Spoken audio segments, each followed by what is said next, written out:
So I love movies, like a lot. Movies are probably my favorite form of media, and they're entertaining, intriguing, and are great for literally any occasion. But there are some movies that I've watched and I've absolutely hated them. Like, a lot. So today I'm going to go through just a few of these movies that I've only watched once and will probably never watch again. This isn't in any particular order, by the way, and I'm not going to go too deep into reviewing these movies, like break them down, because that would make this video way too long. So without further ado, let's get into the first movie.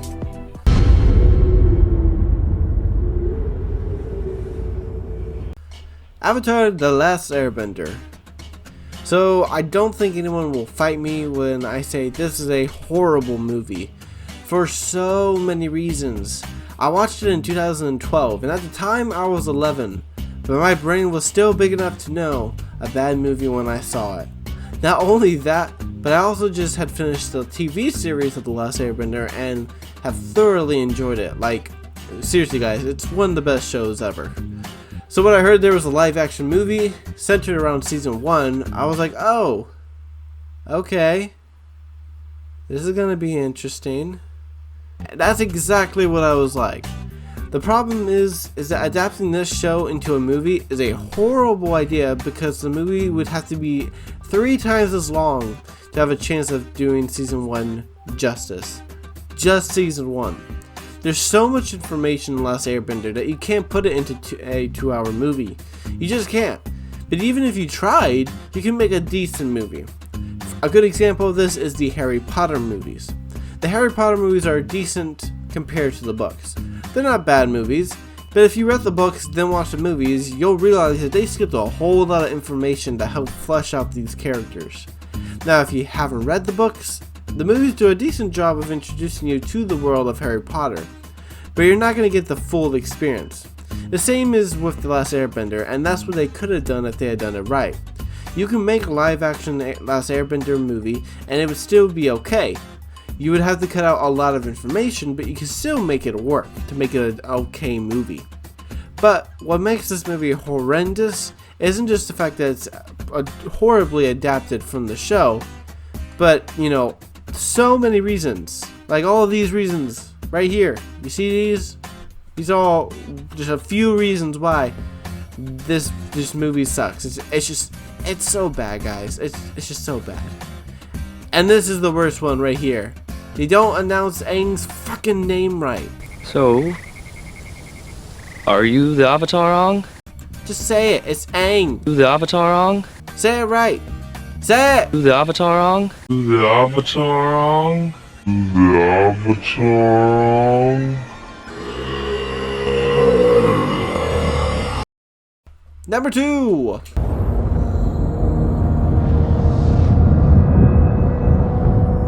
Alright guys, I'm gonna let you guys know right away that I'm a huge Fantastic Four fan, so I was really hyped about this movie. It was a movie that looked pretty cool and a neat take on the Fantastic Four franchise, but I began to lose hope for this movie on the drive to the theater. I was talking to my dad if the Fantastic Four was in the MCU with Iron Man and Steve Rogers, and he said no. And I was like, is it with the X-Men? And he was like, no, it's not. That Fantastic Four was owned by a different company, and that they had to make a movie every couple of years to keep the rights to the property. And that's when I began to worry. I began to think, as we were walking into the theater, what if they just made a cheap, crappy movie just to keep the rights? But I was like, nah, they wouldn't do that. Spoilers, they did that. This movie was so boring. The characters were boring, the plot didn't make any sense, the pacing was wretched, and the tone was so inconsistent. I'm not watching another Fantastic Four movie unless it's in the MCU anymore. I can say that for certain. Next is Batman v Superman.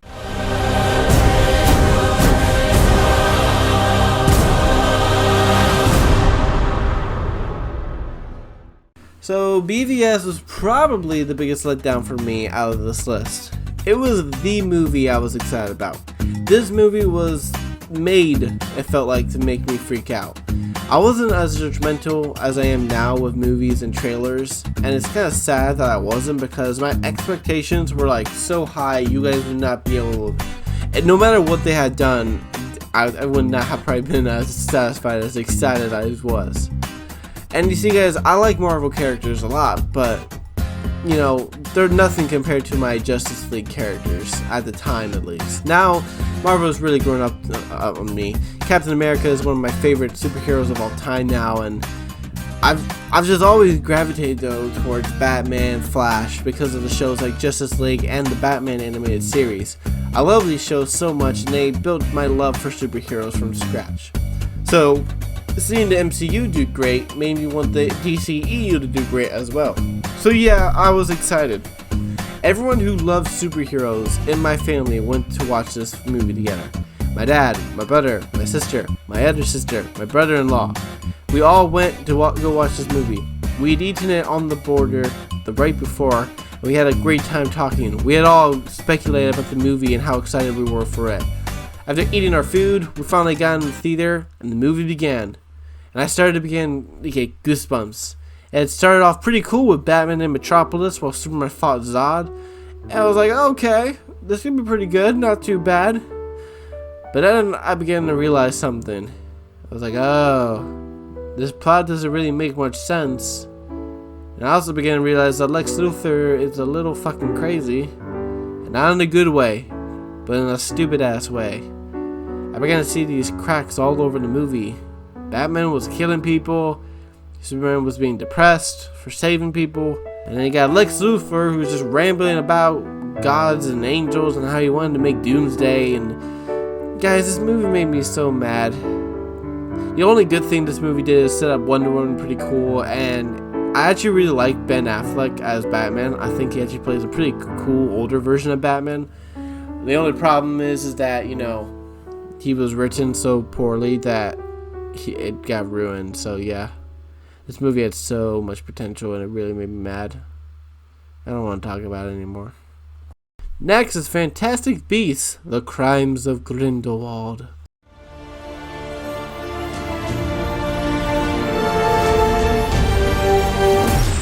That's her brother? I think that might have been the best moment of my life. So Crimes of Grindelwald was a movie I was actually excited about because it looked like an interesting way of showing the fight between Grindelwald and Dumbledore. And to top it off, I actually really enjoyed Fantastic Beasts and Where to Find Them. It felt like a good spin-off from the Harry Potter series while showing us a great universe to explore. So I was disappointed after watching this movie. Crimes of Grindelwald struggles from some of the worst writing and pacing I've ever seen. Plus there is so much fan service that it's kind of ridiculous.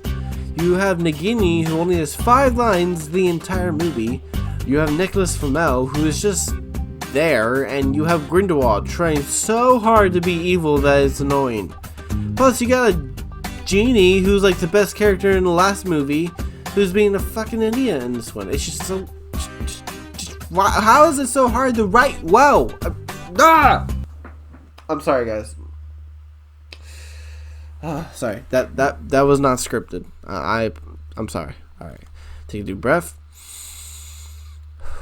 All right, back in it. So I remember after the movie, I thought it felt like a roller coaster where you were like going up. You know, when you're going up the hill and you're anticipating something really cool.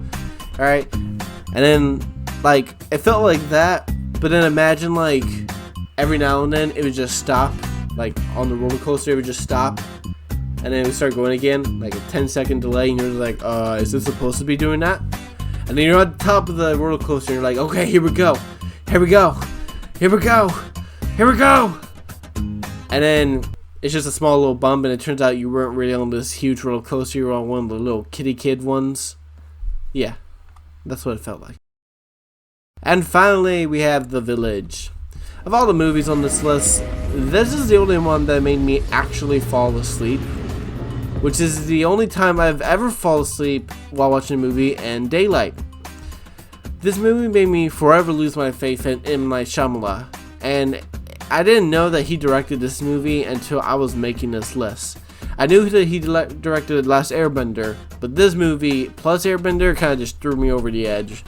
I still would probably take this movie over Airbender, just because it is so funny to make fun of, but I will never watch it again. No. This movie is just the strangest movie ever. I mean, the first half starts off as the slowest and dumbest movie I've ever seen, with like just people talking about this weird thing that keeps turning animals inside out and shit. And then the second half just turns into a completely different movie where it tries to become a scary thriller where a blind girl needs to travel outside the forest. And well, yeah, that's it. The whole movie is a disaster and it's boring as hell. I hated it a lot. I always thought that it would be a little funny, because, you know, spoilers for the movie, blah blah. But I always thought it funny, you know, she gets out and there are the police there, and I always thought it'd be funny if there were just more of the monsters there, and that they were keeping the humans contained because the humans were just so crazy. I thought that'd be funny.